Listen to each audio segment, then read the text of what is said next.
이 비율이 중요할 것 같은데? 아까 전략 배분을 할 경우 비율을 정하는 방법이 있다고 말했잖아요. 네. 뭐예요? 근데 이거 말한 적 있어요? 아니요. 처음 얘기합니다. 박보미 TV. 박보미 TV.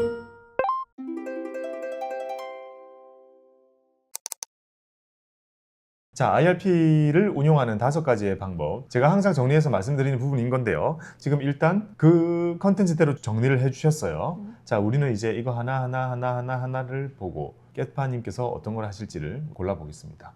당연히 어떤 전제를 둬야 되냐면 우리가 다루는 것들은 조금 더 적극적일 거예요. 왜냐하면 우리는 최끝단에 있잖아요. 이거 투자가 업이잖아요. 업이기 때문에 우리가 다룰 수 있다는 거 이런 것들은 조금 다른 영역인 거고, 우리 공모미 분들은 그래도 이게 업이 아니고 본업이 따로 있고 다른 일을 하시면서 틈틈이 하는 정도, 또는 이번에 바짝 공부해가지고 한 번에 세팅하는 정도이기 때문에요. 우리보다는 훨씬 보수적으로 하셔야 돼요.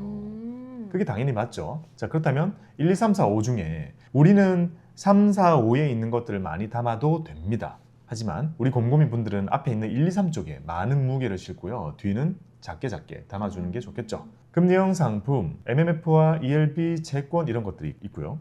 TDF, 2025, 2030, 2045, 2050, 2060 등등 다양하게 있죠. 자, 자산 배분, 올시즌 포트, 재포트도 있고 다양한 포트폴리오들이 있고요. 그 다음에 배당주, 미국 배당주를 사도 되고 한국 배당주를 사도 됩니다. 마지막으로 주식, 미국 주식, 한국 주식, 이머징 주식 이 정도로 나누어서 바라보면 충분한 카테고리가 될 겁니다. 그럼 하나씩 볼게요. 자, 첫 번째 MMF입니다. MMF라는 건 예전과 달리 일반 펀드에서 잘 매수하지 않고 이왕이면 상장이 되어 있는 펀드인 상장지수 펀드라고 하는 거죠. 일반 펀드의 형태가 아닌 ETF의 방식으로 조금 더 많이 이용합니다. 요새는요. 자, 그래서 MMF를 볼 때도 이제 이렇게 ETF를 보는 게 낫다는 거죠. 다양한 ETF들이 있고 거의 회사마다 다 나와 있어요. 왜냐하면 모든 회사들이 MMF는 다 만들어 두는 거죠. 가장 기본 상품이기 때문에. 그래서 수익률도 보면 제각각이고 보수도 엄청 다양한데, 자, 이 중에서 우리가 의미 있는 것들을 뽑아내는 거는 좀 쉽지 않고 어려운 부분이긴 합니다. 하지만 여기 내에서 본인의 선호대로 해주시면 되겠죠. 오늘의 컨텐츠 중요한 거는요, MMF를 사는 것이 의미하는 겁니다. 의미하는 게 이겁니다. 한 달 동안은 이 정도 수익률이 나왔다면 1년이면 2, 3%라는 소리입니다. 정확한 수치는 알 수 없는 거죠. 하지만 2, 3% 정도로 그냥 불어나는 걸로 그냥 파킹하고 싶다. 마치 CMA에 넣어둔 것과 비슷하게 효과를 내고 싶다면 MMF를 사면 됩니다. 그리고 걱정하지 마시라는 거죠. 이거 잘못될 리가 없습니다. 자, 두 번째는 ELB입니다. ELB는요, 마치 은행의 예금에 가장 유사한 증권사의 상품이 ELB입니다. 유사한 거죠. 예금이 아닙니다. 하지만 예금처럼요, 뭐가 정해져 있냐면 기간 정해져 있고 수익률 정해져 있습니다. 근데 수익률이 제가 생각했을 때 꽤 높던데 맞아요? 네. ELB가 예금보다는 보통 높아요. 제가 항상 그런 얘기 하죠. 퇴직금 받아서 할 IRP는 증권사에 두고 거기 안에서 극단적으로 예금을 선택하셔도 더 낫다라고 말씀드리잖아요. 수수료가 낮기 때문에. 근데 예금에 준하는 증권사의 ELB를 경험해 보시라고 말씀드리고 싶어요. ELB가 원금 보장이라고 했죠. 네. 에쿼티, 링크드, 본드의 의미입니다. 본드니까 보장이 되는 거죠. 자, 우리가 증권사 앱에 들어가 보면 위에 연금, 그리고 밑에 지금 우리가 하고 있는 IRP는 퇴직연금의 일종이기 때문에 퇴직연금 메뉴 밑에 보다 보면 상품복이라는 메뉴가 있습니다. 이걸 누르면 퇴직연금, 즉 IRP 계좌에서 매수 가능한 상품들이 쭉 나온다는 의미인 건데, 채권도 있고 디폴트 옵션도 여기 상품처럼 선택되어 있네. ELB 청약이라는 게 있죠. 자, 여기 밑에 보시게 되면요, 지금 이거 앱 어디 거예요? 이거 한투. 한투잖아요. 근데 상품은 뭐죠? 미래에셋. 미래에셋 증권이죠. 뭐지? 증권입니다. 운용이 아니에요. 증권입니다. 자, 이거는 제가 항상 강조드리는 퇴직연금의 상품들을 공유할 수 있다 그랬죠? 네, 서로 주고받는 겁니다. 공유하는 겁니다. 예금도 있어요. 우체국 예금, 저축은행 예금 그런 것도 거기 안 가도 여기서 살 수 있다는 의미입니다. 공유하니까요. 그러니까 증권사에 싼 계좌를 만들고 그 예금을 하는 게 제일 좋은 선택이 된다는 거죠. 굳이 예금하고 싶다면. 자, 그렇다면 미래에셋의 ELB를 가지고 오는데 이게 금리가 3.2예요. 그렇다면 여기 특징적인 건 뭐냐면 약간 피곤합니다. 바로 청약의 형태입니다. 이 기간 동안 내가 청약을 넣고 경쟁률 같은 게 나오고 그러면 내가 원하는 만큼 다 못 살 수도 있다는 걸 생각해야 되는 거죠. 왜냐하면 당연히 3.2 정도 되면 다 원하기 때문이죠. 알면 이거 안 하겠어요? 모르니까 그냥 예금 들어가서 하겠지만 알면 당연히 이거 하겠죠. 자, 그렇기 때문에 당연히 양은 정해져 있는데 하고 싶은 사람이 많기 때문에 청약의 방식을 취하고 있는 겁니다. 그래도 청약 경쟁률이 1 안 넘으면 내가 투자한 만큼은 다 가져갈 수 있다는 의미입니다. 운 좋은 거예요, 이런 거는. 제가 현업했을 때 어떤 줄 알아요? ELB 하늘의 별 따기였어요. 진짜로? 하늘의 별 따기. 너무 물량은 작고 수요가 너무 많아가지고 쉽지 않습니다. 그만큼 퇴직금이라는 것은 시장이 되게 큰 거예요. 퇴직연금 지금 450조 가까이 될 거 아니에요. 그 돈들을 소화할 만큼의 물량이 지금 많이 없는 겁니다. 근데 그 돈들이 다 예금으로 있다 했죠. 근데 ELB 이런 걸 알면 안 하겠어요? 그 많은 돈들이 만약에 ELB 한다, 주식한다, 투자한다 이런 식으로 나오게 되면 세상이 바뀌는 겁니다. 450조에 들어있는 그 예금들을 끌어내는 게 제가 또 하고 싶은 큰 목표 중에 하나죠. 다 예금하고 있으니까요. 자, 그렇다면 ELB 정말 좋으니까 한번 해보시고요. 자, 여기서 한 발 더 나아간다면 저는 채권을 해보시라고 말씀드리고 싶은데 아니, 괜찮던데요? 채권 좋죠? 네. 그리고 채권은 증권사마다 정책이 막 달라요. 장내도 지원하는 데도 있어요. 근데 일반적으로 장내는 진짜 가끔 있고 장외는 웬만큼 지원을 해주는 것 같아요. 그래서 장외 채권을 사시는 게 접근 가능한 선택권일 겁니다. 그리고 고객님 그때 장외 채권이 증권사에서 따로 포장해서 파는 거랬잖아요. 네. 그래서 어느 정도 걸러진 채권들이라고 해서 수익률 솔팅했거든요. 네. 그랬더니 수익률 되게 높은 거예요. 제 생각보다. 네.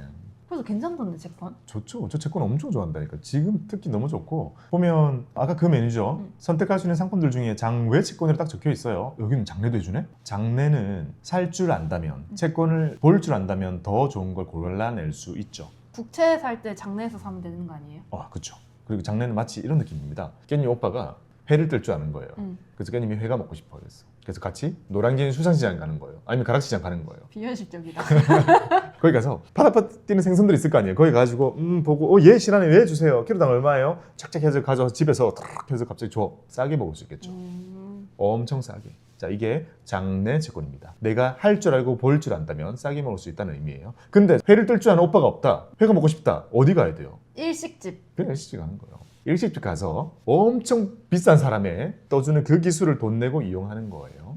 그게 장외 채권입니다. 즉 우리가 횟감을 볼 줄 몰라도 회를 먹을 수 있는 것은 횟집이라는 게 있기 때문인 거잖아요. 자, 마찬가지로 장외 채권은요, 증권사에서 이미 정말 수만 가지의 채권 중에서 야, 이 정도는 우리 고객들이 쉽게 살 수 있도록 이렇게 포장 해가지고 자, 이만큼 회 떠르륵 떠놓은 거 자 3만 원입니다 만들어 놓은 거예요. 그러니까 이거를 고르는 거는 1차적으로 마음이 더 편한 거죠. 그리고 당연히 장내보다는 조금 비싼 거고요. 자, 이렇게 수익률 순으로 했을 때 야, 에큐온이 지금 3.9? 아니 그리고 괜찮네? 등급이 자, A, A. 그리고 저는 공사일 거잖아요. 서울도시철도 공채증권. 와, 3.88? 그래서 제가 생각한 게 이런 금리형 상품도 사실 MMF까지는 낮다고 보고 굳이 할 필요 없다고 저는 생각하는데 저런 장외 채권만으로도 저 정도의 금리를 얻을 수 있으면 큰 목돈은 좀 묶어두고 나머지 목돈을 떼가지고 뒤에 이제 3, 4, 5번 중에 골라서 하는 거죠. 그게 제가 좋아하는 방법이기도 합니다.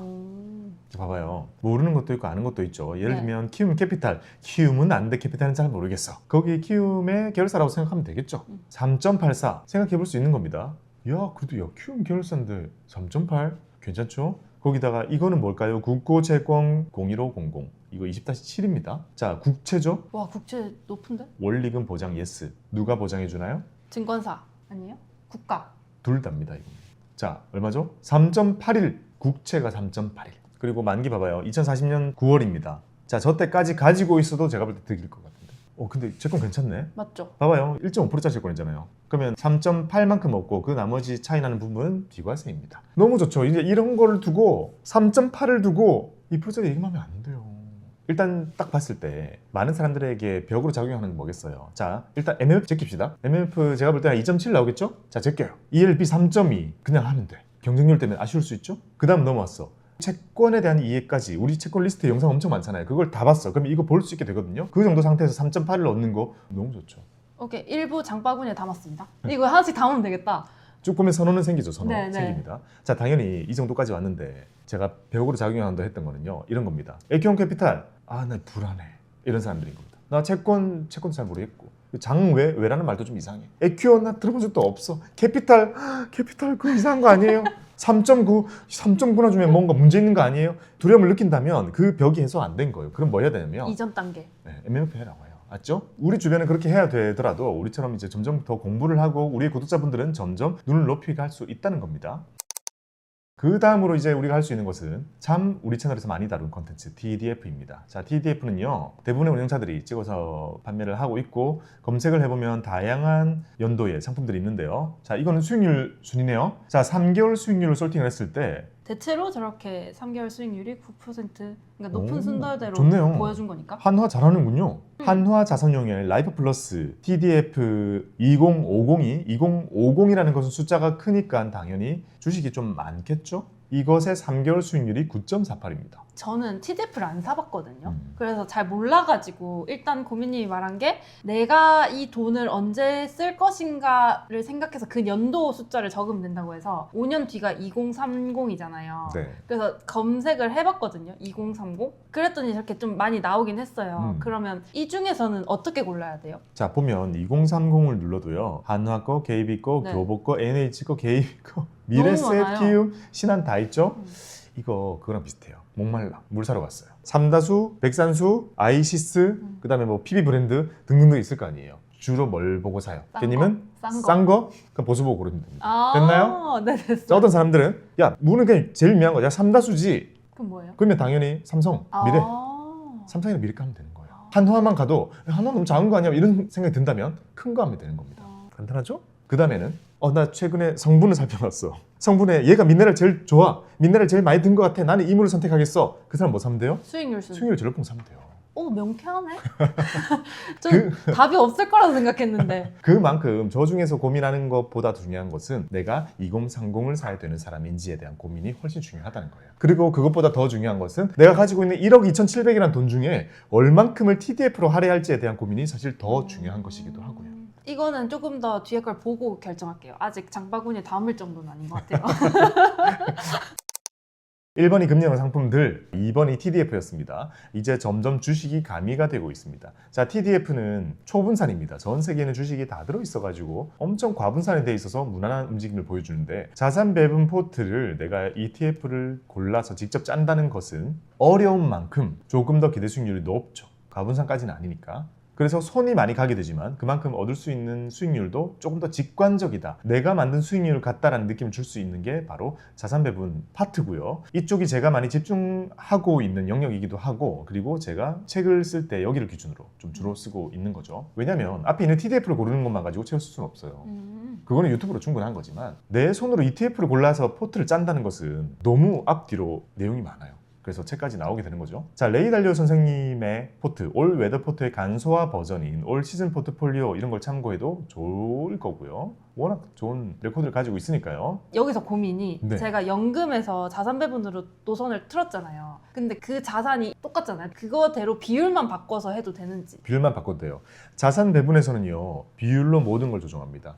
종목 구성을 바꾸는 것보다 더 중요한 거는 비율이거든요. 그렇다면 이거 수비형이잖아요. 네. 아빠는 수비형이 맞아요. 5년밖에 안 남았기 때문에 공격형 해봐요. 주식이 진짜 많잖아요. 50% 넘죠. 네, 그 주식 박살나면 어떻게 돼요? 그니까. 5년 뒤에 못 찾는단 말이에요. 기다릴 수 있는 시간이 많이 없죠. 그래서 수비형을 써야 되는 거고요. 제가 만든 포트 중에서 수비형을 써야 되는 거고 주식 20%밖에 안 돼요. 자, 이거를 구성하기 위한 종목 구성은 깻님 거를 갖다 써도 되죠. 그러면 제가 또 궁금한 게 이건 수비형 포트잖아요. 네. 그럼 수비형 포트는 사실상 그렇게 과하게 쪼개서 투자할 필요가 없다는 생각이 방금 들었거든요. 어떻게 생각해요? 그러니까 저는 기간을 2, 3년을 두고 그걸 월마다 쪼개서 적립식으로 투자를 할까요? 라고 생각을 했는데 초반에는 그럴 필요까지는 없죠. 아, 없어요? 자산 배분 가지고는 그렇게까지 할 필요는 없어 보입니다. 왜냐하면 공격형이 아니잖아요. 주식이 많지 않아요. 모든 거는 주식의 하락 리스크를 피하기 위한 게 중요한 건데 그런 면에서는 바로 할 수 있을 거고. 그러면 금이랑 달러 안전자산으로 들어있긴 하지만 되게 네. 높잖아요 지금. 네,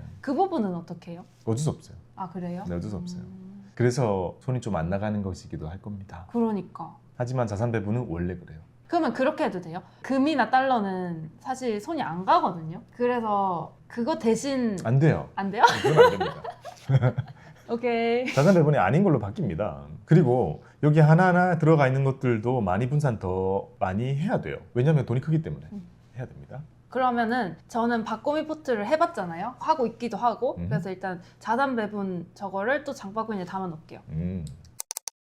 자, 네 번째 배당주입니다. 배당주를 투자하는 방법은 정말 다양하지만 우리가 IRP에서 하려면 ETF 활용하면 너무 쉽죠? 자, 미국 배당 다우 존스라는 이름을 가지고 있는 친구들을 검색해보면 미국 배당주를 손쉽게 살 수 있고 여기 보면 수익률 다 9, 좀 뭐 비슷하잖아요. 그러니까 들어있는 것도 비슷하다라고 우리가 생각 거의 해볼 수 있어요. 맨 밑에 있는 거는 환 때문에 이렇게 혼자 차이가 나는 거죠. 선택지가 되게 많이 있습니다. 자, 이 중에 고르셔도 되고 미국의 배당주를 담으셔도 되고요. 한국의 배당주를 담을 때도요. 여기 보면 배당 성장 그리고 코리아 배당 다우존스 이렇게 배당 성장을 조금 더 중시하고 무게를 좀 두려고 하는 배당주 ETF들도 많이 있기 때문에요. 이런 것들 이용하시면 참 좋습니다. 수익률 좋죠? 수익률도 참 좋고 우리나라에 있는 배당주들은요 고배당주잖아요. 근데 배당 성장률 되게 높아요.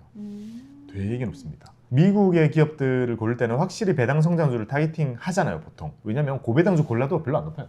배당 성장을 가지고 가는 게 좀 낫거든요. 과하게 안전해요. 근데 우리나라 기업들은 진짜 우량하고 좋은 기업들인데 배당 수익률도 높은데 배당 성장도 많이 하는 기업들이 너무나 많이 있기 때문에 우리나라에 상장되어 있는 배당주 ETF들은 저는 다 좋아합니다. 자, 이런 것들을 우리가 이용해 볼 수 있겠죠.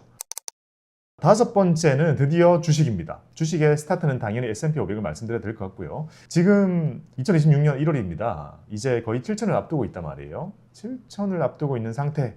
옛날에 제가 이럴 때만 해도 코스피랑 S&P 500이랑 수치가 별 차이 안 나거든요. 진짜로? 놀랍죠? 대박이다. 미국 옛날에 안 올랐었다니까요. 와, 감회가 진짜 새롭겠다. 지금 점- 5천을 바라보고 있는 거면. 2천을 넘은 기간보다 안 넘은 기간 더 많은 거실 정도로 느껴요. 1800, 1900 그 차이가 어디서 오냐면 아침에 출근해가지고 어쨌든 장 시작하잖아요. 장 딱 시작하고 찍힌 숫자가 오른 건지 내린 건지 전혀 모르겠어요.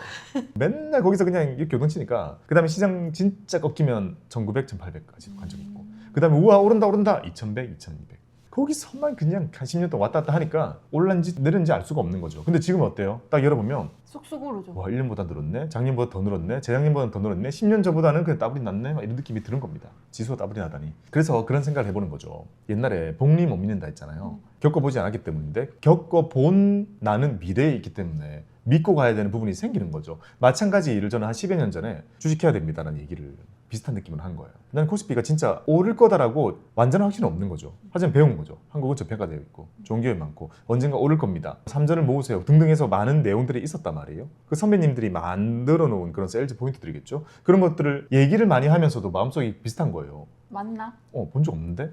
근데 얼마나 많은 사람에게 제가 투자해야 됩니다. S&P 500 포트 이렇게 짜고 국내 주도 많이 사고 막 이렇게 했잖아요. 지나고 나니까 맞네라는 생각이 드는 거죠. 이것처럼 마찬가지입니다. 제가 항상 말씀드리는 연금에서 복리를 극대화시켜가지고 진짜 큰 돈을 만들어서 노후의 빈곤을 해소하자 모든 사람들이 얘기하고 있고 이론적인 것을 근거로 제가 강하게 확신을 가지고 얘기하고 있지만 궁극적으로요. 그거 봐요 진짜 맞잖아요 라는 것을 제가 얘기했을 때는 제가 70이 돼 있을 때일 거 아니에요. 그러니까 그때 맞구나. 그래서 부자가 되어 있어야 되는 거예요. 모든 사람들이 믿고 가야 되는 부분이 어쩔 수 없이 있다. 진짜 하는 게 중요하네. 그랑 비슷한 겁니다. 남녀가 만났어요. 결혼을 할 겁니다. 살아온 걸 떠나서 앞으로 결혼해서 이 사람이 어떤 모습을 보일지 어떻게 알아요? 절대 모르죠. 모르죠. 그럼에도 미래를 믿고 인생을 맡기는 거잖아요. 결혼하는 겁니다. 그때 할 때는 어떤 마음이 기본적으로 깔리는 거예요. 믿고 가는 거예요. 신뢰가 굉장히 중요하구나. 아니 연애 기간이 짧든 길든 간에 이 사람이 평생 이런 모습을 보여주겠구나라는 믿음을 주니까 결혼하는 거잖아요. 그러니까 만약에 아니 이 사람이 잘해줄 건지 확신도 안 하는데 어떻게 결혼을 해요? 라는 말은 나와서는 안 되는 거죠. 생각해보면 우리의 인생은 모든 부분이 그렇습니다. 투자도 마찬가지인 거죠. 자, S&P 500 살 수 있는 방법은 다이거, 코덱스, 에이스, 라이즈, 원큐, 솔 등등 다양합니다. 규모도 이제 전부 다 크고요. 어떤 것 중에 고르는 것도 의미가 없다라는 점 말씀드립니다. 그래서 주식의 시작은 명불허전 S&P 500 ETF가 되겠습니다. 그 다음은 나스닥 100이 되겠죠. 나는 미국에 있는 고리타분한 그런 기업들 말고 빅테크 위주로 사고 싶어. 나스닥 기업 100개를 담아놨지만 어차피 여기 있는 것 중에 위에 거 10개밖에 모를 겁니다. 자, 그런 식으로 테크 기업에 좀 더 무게 실린 투자를 하고 싶으시다면 조금 더 젊은 세대들이 좋아하겠죠. 나스닥 100을 사시면 되고요. 자, 여기서 팁을 드리자면 우리가 뉴스 보면 나오는 나스닥 지수 있죠? 이거랑 다른 겁니다. 나스닥 100에는 100개만 들어있는 거고 네. 나스닥에는 전부 다 들어있는 거고 수천 개가 들어있죠. 그 중에 상위 100개를 뽑은 거죠. 왜냐면 ETF를 만들 때는요. 다 가지고 오면 비효율이 생기기 때문에 대표적인 것만 뽑은 겁니다. 똑같은 게 코스피가 있고 200? 코스피 200이 있잖아요. 네. 근데 우리가 뉴스 보면 나오는 지수는 코스피만 얘기하죠. 코스피 200 지수 있습니다. 수치도 있어요. 그런 정도를 우리가 기억하면 되는 거고요. 그래서 나스닥 100 ETF들이 이렇게 있습니다. 이런 것들을 참고해서 주식 고르기 쉬운 때입니다. 근데 이렇게 지수를 사는 것도 그냥 꾸준히 산다는 전제인 거죠? 많이 꾸준히 5년 믿고 가는 건 아니에요, 주식은. 자, 그리고 여기 보면 나스닥 100 선물 ETF 이런 거를 말씀 안 드리고 있잖아요. 못 삽니다. IRP에서 IRP에서 안 사집니다. 제가 현업했을 때는 전부 선물이었어요. 그게 상품 만들기 쉽고 모두 간편하기 때문이죠. 근데 IRP는 퇴직연금이고 선물 ETF가 안 사지다 보니까 모든 상품들이 현물이 출시되었고 지금은 현물이 상위를 차지하고 있는 겁니다. 그것만으로도 우리는 알 수 있는 거죠. 지금 퇴직연금이 얼마나 크고 시장을 바꾸고 있는지 알 수 있는 겁니다. 오케이, 얼추 저는 고른 것 같긴 해요. 이제 조합해 주세요. 그래요? 자, 하나씩 보겠습니다. 다시 돌아가서 쭉 훑어봤습니다. MMF, ELB, 채권 다 좋죠. 자, 일단 이 중에서는 채권 TDF는 좋은데 사실상 2030 5년치를 바라보고 해도 채권이 많이 들어있을 것 같아서 패스. 맞아요. 하나하나가 다 독립적인 전략이잖아요. 네. 원래 이걸 섞는 거는 제 영상에 없어요. 이걸 섞는 게 아니라 이 순서를 얘기해 준 거였거든요. 네. 그래서 이걸 지금 섞는 걸 보여주는 게 맞나라는 생각이 또 좀 듭니다. 하나를 명확하게 골라서 그 전략이 주는 걸 기대하고 얻는 게 맞아요. 근데 제가 왜 섞고 싶냐면 전 지금 1번, 3번이 눈에 가는 거거든요. 사실상 메인은 3번이 눈에 가는데 목돈을 한 번에 세팅을 못 할 것 같아서예요. 그래서 채권의 힘을 빌리는 거고 사실상 제가 마음에 드는 방법은 3번이에요. 그러면 이렇게 가는 겁니다. 이거는요, 전략 배분입니다. 전략 배분은 나의 자원은 한정되어 있잖아요. 나의 투자 전략도 섞는 거예요. 투자 전략. 자, 채권을 선택한 거랑 이것도 하나의 전략이잖아요. 이거는 안 깨지는 거니까. 자산 배분이라는 전략을 섞는 겁니다. 자, 이 두 개를 섞을 때의 대략적인 비율을 지금 정해야 되는 거예요. 비율을 정하는 가장 간단한 방법을 줄게요. 그냥 이론적인 걸로 그래 반반 정하는 거야. 반반 6대4 이렇게 정하는 거 아니에요. 전략을 배분할 때는. 진짜 그럼 뭐예요? 저 골랐어요. 1번, 3번. 1번, 3번으로 갑니다. 네. 저도 동의해요. 자, 깻파의 소중한 돈으로 지금 주식을 사는 거 저는 반댈세. 그리고 제가 해봤잖아요. 제 것도 신경 못 쓰는데 아빠 거 신경 잘 쓰겠어요? 그렇죠. 이 현실적인 게 많이 가미된 거죠. 자, 이 투자 난 반댈세. 자, 이 투자도 난 반댈세. 아직 현금 흐름이 딱히 필요하진 않아요. 네, 그리고 주식이잖아요. 여기도 100% 주식입니다. 시간적인 게 너무 짧아요. 5년이면 할 수 있는 게 별로 많이 없어요. 그래서 지금 깻님의 최종적으로 선택한 것은요, 채권을 듬뿍 담고 자산 배분을 섞겠다라는 거고요. 그러면 깻님의 최종적인 결론을 우리가 같이 한번 내보도록 하겠습니다. 이 비율이 중요할 것 같은데? 전략 배분을 할 경우 비율을 정하는 방법이 있다고 말했잖아요. 네, 뭐예요? 근데 이거 말한 적 있어요? 아니요, 좀 얘기합니다. 자, 저는 리얼리티를 추구하죠. 현실을 추구합니다. 이 현실이라는 것은요, 손이 나가면 현실적인 거고 손이 안 나가면 그건 말만 번지르르 한 겁니다. 그래서 손이 나간다는 뜻은요, 어디서 막히냐면 당연히 주식에서 막히는 겁니다. 깻파에 1.27억 원 있습니다. 자, 채권으로 보낼 겁니다. 그리고 네. 우리가 아까 대략적으로 살펴봤을 때 금리 얼마였죠? 3.8에서 9. 3.8 이렇게 나옵니다. 국채만 해도 이 정도 나오는 거예요. 근데 제가 눈여겨본 거는 국채였어요. 국채 너무 좋죠. 지금 하기에 정말 좋아요. 그 다음에 이제 자산 배분을 섞을 건데 곰포트 섞을 거죠. 네. 자, 곰포트의 주식이 20%입니다. 여기서 중요한 것은 주식 20%예요. 계산을 해보겠습니다. 1.27억 원으로 우리가 만약에 반반으로 한다면 주식 얼마 사게 되나요? 10%. 1.27억 원 중에 1270만 원. 자, 1270을 주식 살 수 있나요? 어쩌면 고점일지도 모른다는 가정을 하면서. 그러면 그 1,200만 원을 또 뭐 쪼개서 600 정도로 사는 거죠. 미국. 네, 근데 둘 다 비싸. 그러니까 다시 적립할 돈이 없는 거잖아요. 네. 자, 이거는 체감적으로 사람마다 다르게 느낍니다. 1억 2천 중에 1200 주식 남는 거면 괜찮지 라고 생각하는 사람과 절대적인 1200만 원을 지금 고점에 주식을 사는 거 안 될 것 같아 라는 걸로 나뉘는 거예요. 이건 취향 차이입니다. 이제 깻파는 제가 볼 때 깻님이라는 PB를 뒀기 때문에 PB의 결정이 지금 중요합니다. 이 고객의 1억 2천 현금 중에 1200을 떼서 미국 주식, 한국 주식 반반 사는 것에 대해서 괜찮나요? 저는 그 행위 자체는 괜찮다고 생각하는데 아빠 계좌에서는 안 괜찮다고 생각하는 게 추가로 적립할 돈이 없잖아요. 그러니까 이상한 일이 생겨가지고 꼬꾸라지고 막 침체되고 그런 걸 생겼어요. 그런 걸 겪어도 5년 뒤에 일부니까 전체적인 밸런스를 봤을 때 괜찮을 것 같아요. 본인 마음이. 좀 더 줄였으면 좋겠어요. 그래요. 줄이는 거예요. 그러면 줄이는 겁니다. 현실이라는 것은요, 이론적인 게 아니라 진짜 내가 부모님의 돈을 가끔 챙기고 할 때 내가 마음이 편할 수 있느냐, 또는 세상이 어지러워지면 주식 반토막 난다 했잖아요. 저는 겪어봤기 때문에 주식 반토막 났습니다. 자, 1200 넣어놨는데 600 날라갔어요. 그 상황에서 600이 날아간 거를 전체에 얼만큼 영향을 주며 그 상태가 서로 만났을 때 내가 돈도 받은 것도 없는데 쭈뼛쭈뼛하면서 그 기다리면 될 겁니다. 올해는 좀 힘들었지만 이런 얘기를 하는 그 자체가 불편하지 않아야 된단 말이에요. 그게 현실적인 부분인데 줄여보겠습니다. 얼만큼 줄여볼까요? 6대 4로 해야 되나 7대 3으로 해야 되나? 자, 그러면 7대 3까지 한번 가보겠습니다. 근데 제가 진짜 고민인 게 더 이상 넣을 돈이 없다는 게 고민인 거예요. 그렇죠. 그건 되게 중요한 포인트입니다. 자, 7대 3으로 갔습니다. 그렇다면 6%죠. 1억 2,700에 6%는 얼마죠? 1억 2,700에 0.06. 0.06. 왜 못 읽는 거죠? 762만 원. 네, 어때요? 1.2억 중에 762만 원 주식 사는 거 어때요, 부담? 이걸 또 쪼개서 산다고 생각하면 괜찮아요. 그렇죠. 네. 괜찮죠. 이대로 갑시다. 그러면 이제 비율은 수비형 비율로 가고 자산 배분이 네. 채권을 70%만큼 사는 거네요. 네. 얼마죠? 1.27에 0.7.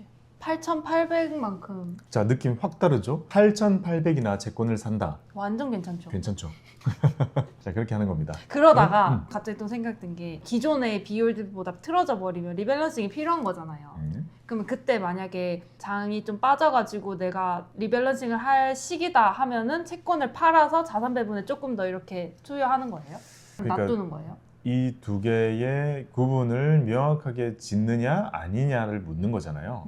지금 결정할 필요는 없어 보여요. 그래요? 그러면 이대로 일단 파킹을 한 번에 해놓고 시간이 지나서 시장의 변화에 따라서 내가 그냥 판단하면 되는 거네요? 네, 그리고 엄밀히는요, 이건 전략이 다르기 때문에 섞으면 안 됩니다. 그러니까 하나의 바구니이긴 하지만 우리가 락앤락인데 가운데 가끔씩 명확하게 구분값 딱 주는 거 있죠. 좋던데? 좋죠. 하나니까 간편하게 들고 가는데 열면 섞이지 않는 두 개가 딱 들어있는 거 그거이기 때문에 이건 원칙적으로 섞이지 않고 관리를 해야 됩니다. 그러니까 자산 배분에도 채권이 또 들어있잖아요. 그죠. 근데 이것도 채권인데 라고 생각하면 이 끝이 없는 거예요. 그런 돈이는 끝이 없는 거고 어쩔 수 없이 하나의 계좌에서 관리를 해야 되는 거고 전략이 나눠져 있으면 각각 관리를 해야 돼요. 수익률도 각각 관리해야 되고 그렇죠? 이대로 갑시다. 이거 사야겠다 바로. 다 해서 네. 다음에 알려주세요. 네. 저는 극단을 생각해 봅니다. 항상 극단을 생각해 볼 필요가 있어요. 극단적인 하락. 왜냐하면요. 저는 PP 출신입니다. 손님들이 종류가 다양한 거예요. 증권사에서 만난 그 손님들이 진짜 극단적으로 미국 주식 반토막, 한국 주식 반토막 정말 엄청난 일이 벌어진다고 가정해야 되는 이유는요. 벌어져도 그 사람들 데미지 별로 없어요. 그렇게 크지 않다니까요. 증권사에 맡겨놓은 돈 진짜 많이 손실 나도 이미 사업체가 너무 크고 집에 돈이 너무 많고 은행에 맡겨놓은 돈만 해도 너무 많아요. 그래서 해도 되는 거예요. 근데 우리가 일반적으로 열심히 직장생활을 하면서 모아가지고 막 4, 5천만 원 또 1억 원 가지고 온 걸로 투자를 한다면 지금처럼 비쌀 때는 하면 안 되는 거예요. 위가 열리는 것도 중요하지만 아래가 진짜 뻥 뚫려 있는 거잖아요. 그래서 우리는 투자를 할 때 이런 생각을 해야 됩니다. 자, 위처럼 했습니다. 극단적인 하락이 생겼을 때 시장에 깨판은 얼만큼일 것 같아요? 몇백 안 됩니다. 이거.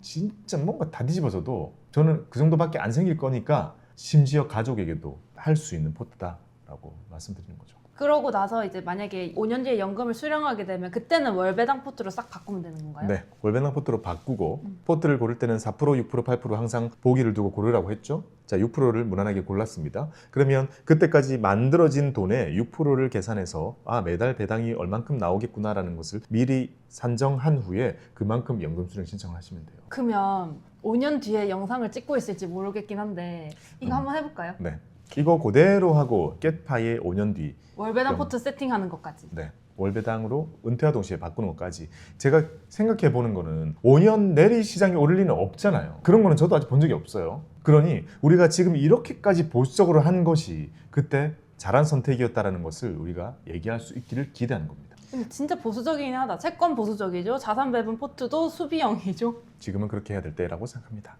됐죠? 해가 바뀌면서 퇴사를 하셔가지고 퇴직금을 IRP로 받으신 분들이 많이 있으신 걸로 아는데요. 그런 분들이 아직 투자를 모르기 때문에 현금으로 두시기보다는요. 오늘 말씀드린 것들을 차근차근 밟아가 보시면서 투자를 해보시면 좋겠습니다. 가만히 두는 것보다는 확실히 좋아요. 자, 금리형 상품, MF, ELB, 채권 이런 상품들 이게 진짜 안정적이에요. 자, 이런 것들을 이용하는 것부터 해서 공부를 좀 더 해서 투자라는 게 이런 거구나. 주식을 이해하면 TDF도 해볼 수 있을 거고 더 나아가서 자산 배분이 이런 거구나. 자산 배분 포트를 잡을 수 있을 거고 더 나아가서 배당주를 사보는 것도 있을 거고 마지막으로는 미국은 국가를 다 했구나. 나는 젊으니까 S&P로 가겠어. 이런 투자를 각각 저마다에 맞는 본인의 투자 의사결정을 할 수 있겠죠. 제가 이걸 당장 오늘 금요일이구나. 당장 월요일에 세팅을 완료를 하고 음. 어느 정도 지켜보면서 5년 뒤에 정말 어떻게 됐는지를 공유해 드릴게요. 그러고 월배당 세팅해서 같이 연금을 수령하면 될 것 같아요. 그렇죠. 수령까지 같이 다 챙겨드리도록 하겠습니다. 가족 거 챙기는 거는 즐거울 겁니다. 아마 우리 구독자분들도요. 그런 거 많아요, 댓글에. 저희 부모님 거 챙겨드리고 싶은데 어떻게 할까요? 그러니까 내 거랑 다르다니까요. 많은 사람들이 투자를 대하면서 어떤 말을 하냐면 아니 네가 하고 있는 대로 해줘. 잘 안 된다니까요 그거. 그렇지, 내가 한 대로 하면 안 되지. 달라요. 또 극단적인 예를 들어줄게요. 제가 중고차 상사를 운영해요. 제가 사장이에요. 예를 들면 차 잘 보겠죠? 정비 자격증까지 막 있어. 내가 내 탈차 어떻게 구하는 줄 알아요? 한 20만 킬로 탄 거 이런 거 탄다니까요. 너무 잘 아니까. 너무 잘하니까. 너무 잘하니까 정말 최소의 비용으로 정말 좋은 길 잘 들여낸 차를 사가지고 정비 봐서 몇 개만 고치고 타는 게 베스트예요. 정말 좋은 차를 싸게 살 수 있단 말이에요. 자, 근데 내가 상사를 그걸 하고 있어요. 그렇게. 자, 부모님 차 사달래. 30만 킬로 산 거 주겠어요? 못 주지. 다르다니까요. 나의 눈높이랑 나의 가족에게 해줄 수 있는 거랑 그리고 고객에게 해줄 수 있는 거 다르다고요. 항상 거기에 맞추는 연습을 해야 되는 거고 우리 곰곰이 분들은 영상 많이 보고 많이 해보시면서 많은 걸 체득하실 텐데 이거 좋네. 하지만 가족들한테 해줄 때는 고민이 드는 게 참 많을 겁니다. 오늘 이런 컨텐츠로 그런 걸 좀 해소하는 거죠. 그럴 필요가 있습니다.